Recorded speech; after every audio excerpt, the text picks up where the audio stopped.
আমি শ্রাবণী, আপনারা দেখছেন শ্রাবণীর রান্নাঘর। আজকে আমাদের রেসিপি হলো মুগ পুলি পিঠে। মুগ পুলি পিঠে বানানোর জন্য প্রথমেই কড়াইতে 100 মুগ ডাল ভেজে নেব। 1 থেকে 1.5 মিনিট মতো ভেজে এর মধ্যে কিছুটা জল দিয়ে মুগ ডালটা খুব ভালোভাবে ধুয়ে জলটা ফেলে দেব। এবার এর মধ্যে আবার বেশ কিছুটা জল দিতে হবে মুগ ডালটা সেদ্ধ করে নেওয়ার জন্য। তবে এখানে খুব বেশি জল দেবেন না। মুগ ডালটা এইভাবে গলে গলে গেলে এর মধ্যে 1 কাপ ময়দা দিয়ে খুব ভালোভাবে মিশিয়ে নেব। জল এখানে বেশি দিলে ময়দাও এখানে বেশি ব্যবহার করতে হবে, এই জন্য জলটা এখানে কমই ব্যবহার করবেন।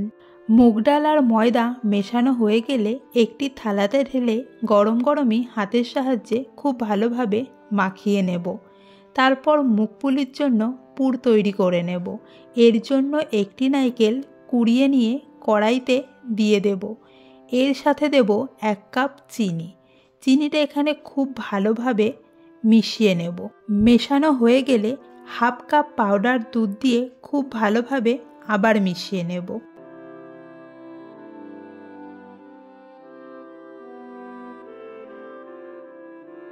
পর পুরটা একটি বাটিতে তুলে রেখে দেব।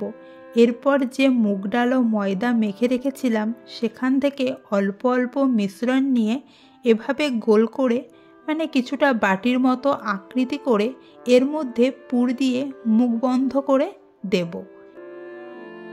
এই রেসিপিটি বানানো যতটা সহজ, খেতেও ততটাই দুর্দান্ত। সাইড থেকে হালকা হালকা ডিজাইন করে দেব। এভাবেই বাকিগুলোও সব করে নেব।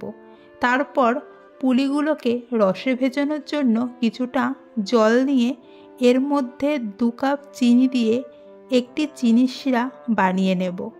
চিনিটা গলে গেলে এর মধ্যে 2টো এলাচ দিয়ে খুব ভালোভাবে ফুটিয়ে গ্যাসটা বন্ধ করে ঢেকে রেখে দেব। তারপর একটি কড়াইতে তেল গরম করে একটা একটা করে পুলি এর মধ্যে দিয়ে দেব। খুব ভালোভাবে নেড়ে নেড়ে ভেজে নেবেন। এখানে নাড়াচাড়াতে পুলি ভেঙে যাওয়ার কোনো রকম সম্ভাবনা নেই। যতক্ষণ না এই রকম কালার আসছে ততক্ষণ লো ফ্লেমে পুলিগুলো ভেজে নিন। পুলিগুলো ভাজা হয়ে গেলে তেল থেকে তুলে ফুটিয়ে রাখা রসের মধ্যে দিয়ে দেব। এভাবেই সব পুলিগুলো ভেজে রসে দিয়ে 1 ঘন্টা মতো ঢেকে রেখে দেবেন। 1 ঘন্টা পর দেখতেই পারছেন পুলিগুলো কি সুন্দরভাবে রসে ভিজে গেছে। তাহলে রেসিপিটি কেমন লাগলো অবশ্যই কমেন্ট করে জানাবেন। দেখা হচ্ছে নতুন কোনো ভিডিওতে নতুন কোনো রেসিপি নিয়ে।